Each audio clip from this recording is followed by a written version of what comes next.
Жашыл Тунистин тиреги Абдуллазиз Ас-Салаби. Ас-Салаби бул кылымдын эң улуу араб имамы. Ирак акыны Маруф Ар-Расафи. Ас-Салаби араб мусулмандарынын баатыры Мухаммад Фадыл ибн Ашур. 1881-жылы күндөрдүн биринде Тунис энелеринен биринин кичинекей баласы жоголуп калат. Эне баласын Тунистин Борбор шаарынын көчөлөрүнөн издей баштайт. Соңунда аны Тунис жээктериндеги Борпон кумда жалгыз отурган жеринен таап алат.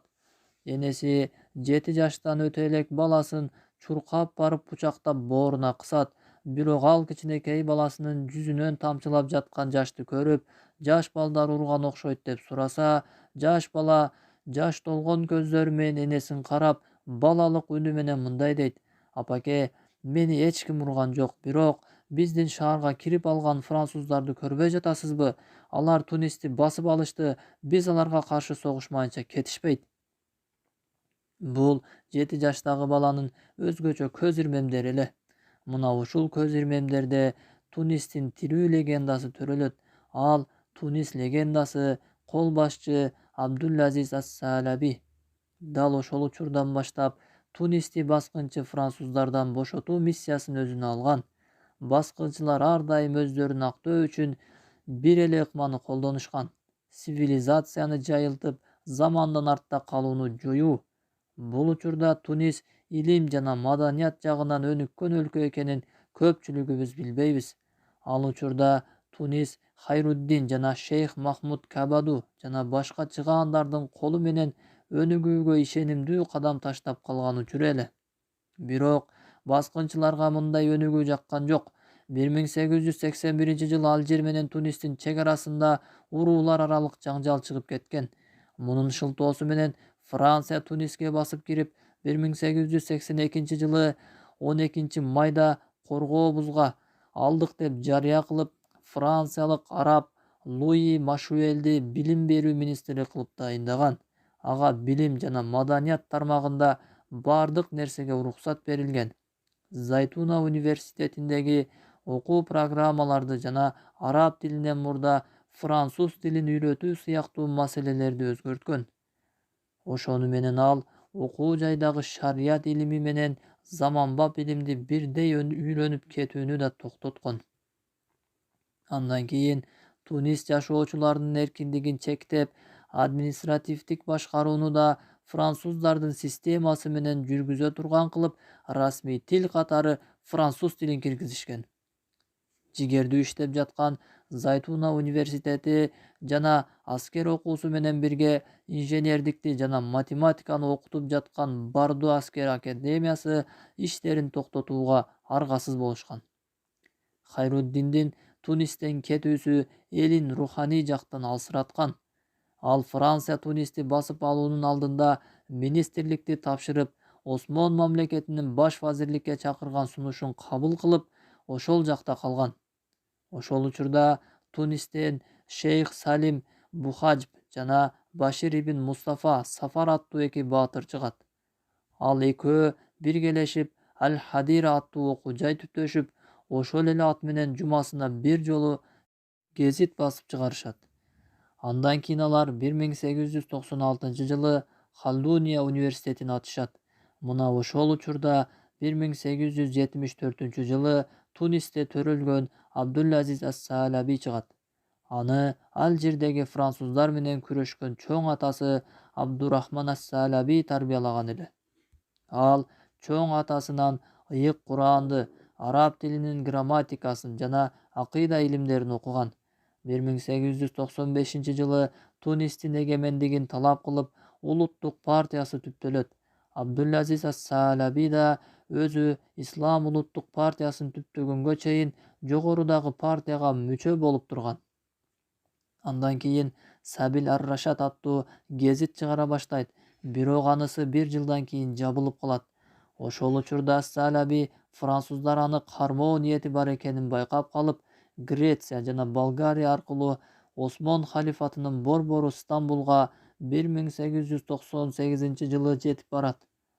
Осмон халифатынын адамдары менен Тунис маселеси жөнүндө сүйлөшүп, 1902-жылы кайра Туниске кайтып келет.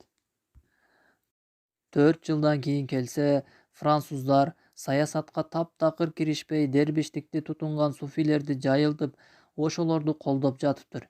Шейх ас-Салаби бул жасалма пикирге каршы күрөшүүнү баштайт, элдерди мүрзөлөргө барып, бөлүктөрдө дуба талап кылуудан жана башка ырым-жырымдардан тосуп, жалгыз Аллахка дуба кылууга чакырат.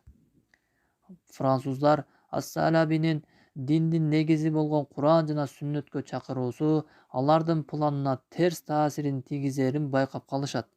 Адамдардын сабатсыздыгы алардын баскынчылыгына жардам болгон.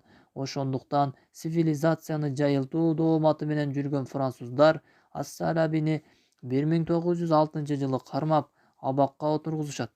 Бул окуя француз баскынчылары менен жакындан мамиле кылып жүргөн адашкан суфилер жамааты динсиз ас-Салабини өлтүргүлө деген жазуу жазылган ак байракты көтөрүп чыгышкандан кийин болгон. Абактан чыккандан кийин 1911-жылы италиялыктар басып алган Ливиянын чыгаан жигиттерине жардам бере баштайт.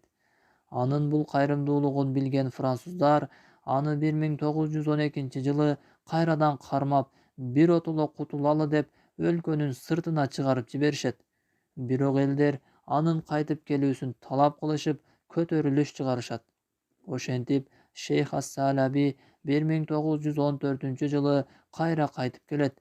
Дин тармагында кызмат кылуу менен алек болуп жүргөн шейх 1920-1923-жылдары кармалып, өлкөдөн куугунтукталат.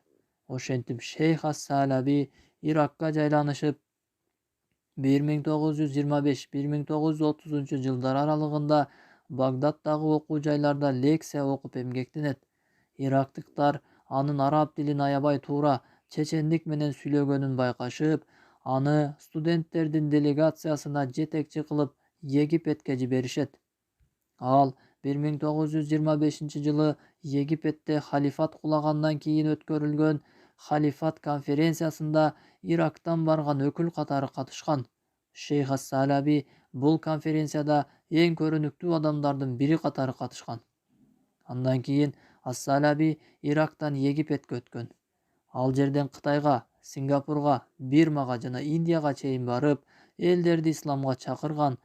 Ал Индиядагы касталардын абалы менен таанышып, алардын көйгөйүн ислам дини менен чечилерин индустардын бир гезитине жазып чыккан.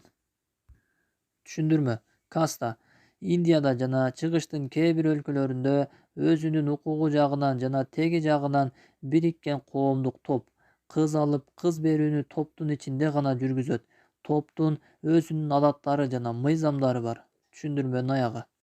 Көпчүлүк азиялыктар тунистик баатырдын колунан исламды кабыл кылышкан. Ошентип, ал акыркы жолу Туниске келгенде мусулмандар аны салтанаттуу түрдө тосуп алышат. Ал француздар менен макалалары жана калеми менен күрөшүүнү улантат. Анын колунда андан кийин Тунисти француздардан бошото турган муун тарбияланган. Шейх ас-Салаби 1944-жылы акыркы сапарга узаганга чейин баскынчылар менен күрөшүүнү токтоткон эмес. Аллах ага мээримин төксүн. Тунис көп жылдар бою жер ортолук деңиздеги исламдын негизги деңиз борбору болуп турганын мусулмандардын көпчүлүгү билишпесе керек. Анын жээктери жана аралдары мусулмандар менен кресттүүлөрдүн ортосунда болгон салгылашууларга күбө болгон. Жерба аралындагы деңиз салгылашуусу кандай болгон? Ал салгылашууну башкарган мусулман баатыры ким болгон? Кийинки каарманыбыз